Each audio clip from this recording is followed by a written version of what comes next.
Sì, l'una è pronto. Metto il mondiale l'anno scorso. Però parte per forza. Deve semmanarsi.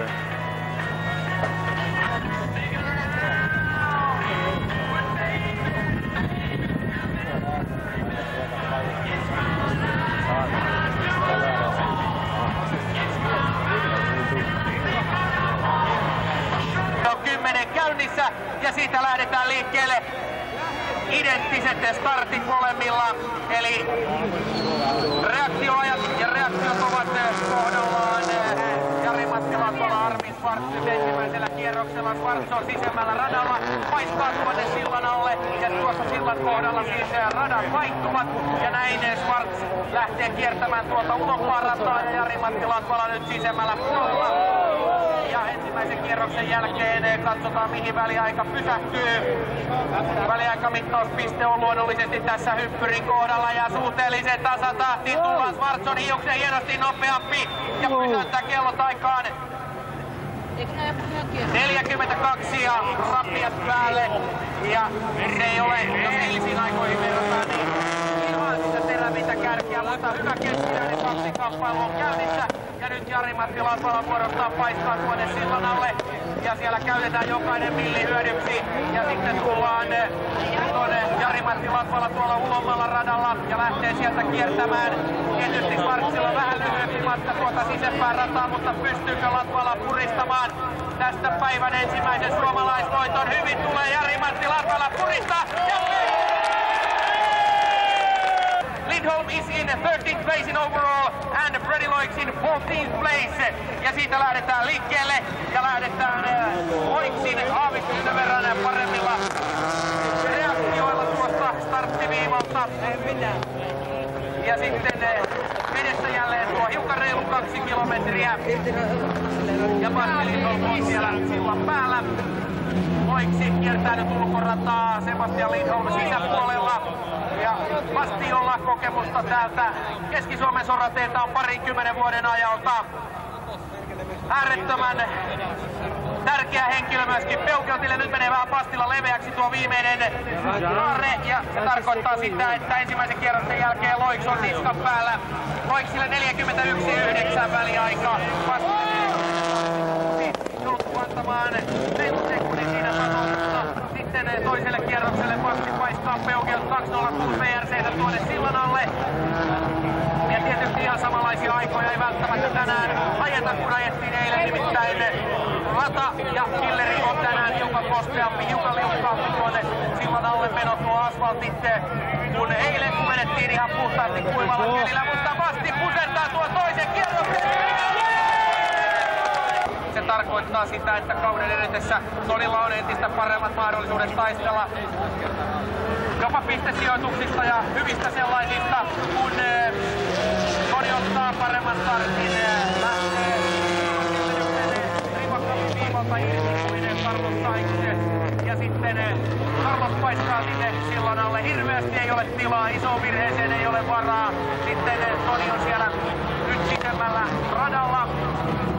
Näppärän näköinen, huomattavasti kätevämmän kokoinen on tuo uusi Skoda Fabia kuin edellinen vähän isompi malli. Sitten ensimmäinen kierros hetken kuluttua täynnä. Sieltä tulee Carlos Sainz, tulee tuolta ulompaan rataa ja pysäyttää kellotaikaa 41.6.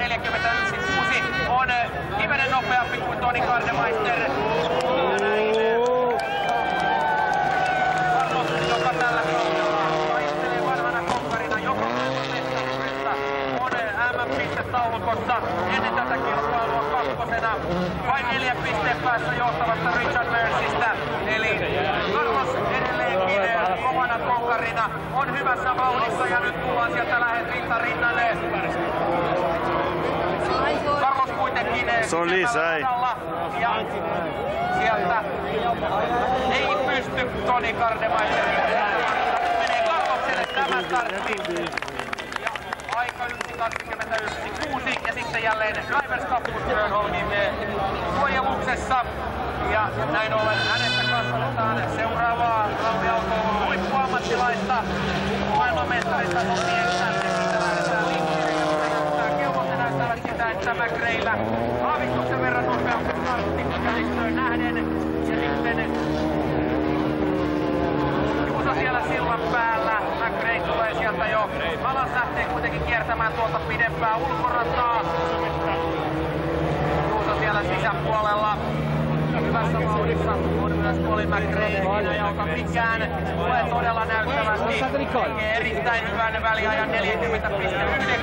On paras väliaika tähän mennessä tänään. Ja mikäli 42,7.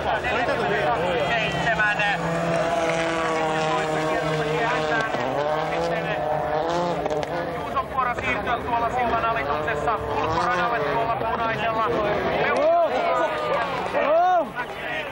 Sieltä sillan yli hyvässä vauhdissa on nyt Colin McRae. Ei auta mikään. Sisältä on lyhyempi ratakin Colin McRaella. Ja pystyykö tekemään jopa päivän ohjanoterauksen tähän mennessä. Burns ja Hirvonen, siitä lähdetään liikkeelle ja lähdetään siten, että Richard Burns ottaa aavistuksen verran paremman startin irtoa tuosta viivalta muutaman 10 nopeammin kuin Mikko Hirvonen. Ja sitten Burnsin paiskaa tuon punaisen peukeltin jälleen tuonne sillan alle. Hirvonen siellä sillan päällä. Mikko Hirvonen kuljettaja, joka vasta hakee kannuksiaan ralliautoilun maailmanmestaruussarjassa, kuuluu Jari Mattilan ja voimme nähdä Avanza. Ja Mikko Hirvosella myöskin taustajoukoissa. Mikko Joukkin opit ja eväät ja sitä kautta tietysti myöskin koko Joukkin leirin eli Stummi Mäkisen, Harri Rovanperä ja muiden kokeneiden Peltica Rota. Käytettävissä, joten sieltä osin hyvin on Mikolla pulla tuunissa. Hänestä tulemme kuulemaan tulevaisuudessa vielä paljon. Ja rohkeasti paiskaa Hirvonenkin sinne sillan alle. Sieltä tullaan lähes tasatahtiin, mutta hyvä vauhdin saa Burns tuolta sillan päältä. Ja näin Richard Burns sisäpuolella ei auta mikään, kyllä Hirvonen joutuu taipumaan. Ja näin Richard Burnsille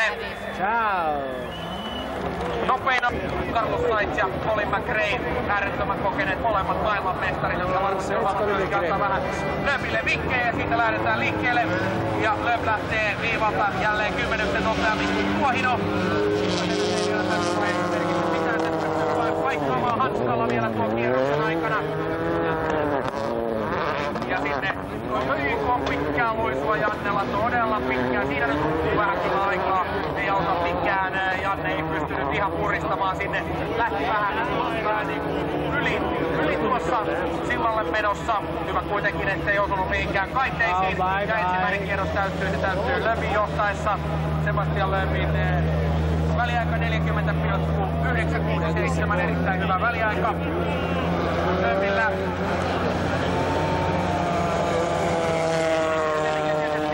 Tässä Hillerin erikoistukijalla on näiden muutaman vuoden aikana ollut, kun täällä on ajettu, että aina on joku vähän kolottua, on betonipuuriin tässä ensimmäisessä kaarteessa, mutta eilen me ei kyllä sellaista nähty.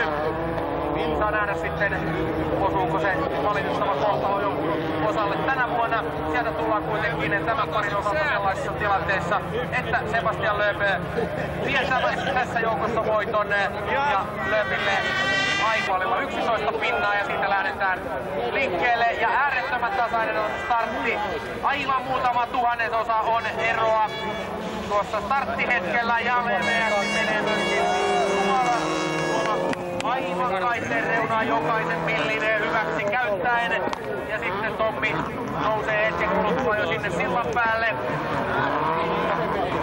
Ja sieltä lähdetään kohti tuota päätykaaretta. Tommi on sisäradalla. Ja tietysti tässä ensimmäisellä kierroksella on sillä lyhyemmällä puolella, mutta tosiaan pelihän on tasaista. Seuraava kierros mennään sitten pidempään puolta. Ja tässä kohtaa Duval 41-0 on edellä Tommi Mäkistä. Ja tietysti niin kuin on monta kertaa sanottu, niin että spesiaalilla ei voitettavaa niin kauhean paljon ole, hävittävää on sitäkin enemmän. Eli mitään hirveitä riskejä ei kannata ottaa rohkeasti. Tommi kuitenkin sinne sillan alle paiskaa. Ja sieltä tullaan, Duval tulee myöskin hyvällä vauhdilla alas sieltä. Ja sitten lähdetään kiertämään viimeistä päätykaaretta.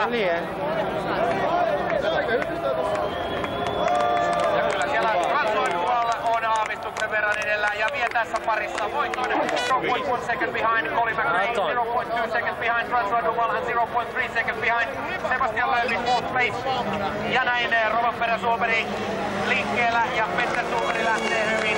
Lähtee aavistuksen verran nopeammin kuin Harri Rovanperä, mutta siinä oli ehdottomasti päivän kovimmat starttaajat. Eli siinä ei kauan nokka tulissu siitä hetkestä, kun siellä starttilupa tuli, vaan siitä saman tien molemmat olivat hyvin liikkeellä. Ja sitten kierretään, Harri on siellä sisemmällä radalla. Petter Suomeri tulee tuolta puolta. Petteri on ensimmäisen kierroksen jälkeen nopeampi. 40,586 on Petter Suomerin väliaika. 40.5 time for Petter Suomeri after first lap. Harri Rovanperä 41.7 ja sitten toista kierrosta kierretään. Harri paiskaa sinne sillan alle ja sieltä tullaan tietysti lähes rinta rinnan. Harrilla kuitenkin kierrettävänä jälleen tuo hiukan pidempi ulkorata. Sieltä Harri kuristaa. Kyllä siitä tulee Petter Suomeri, tulee ja voittaa tämän parivaljakon. Ja Petterille aika 1.19.4. Ja se on kova veto siinä nyt. Ollaan rikkomassa jopa. Tänä vuonna kynkin ja hampain tuosta kokonaiskilpailun voitosta. Eroa on ennen tätä killeriä 2,7 sekuntia.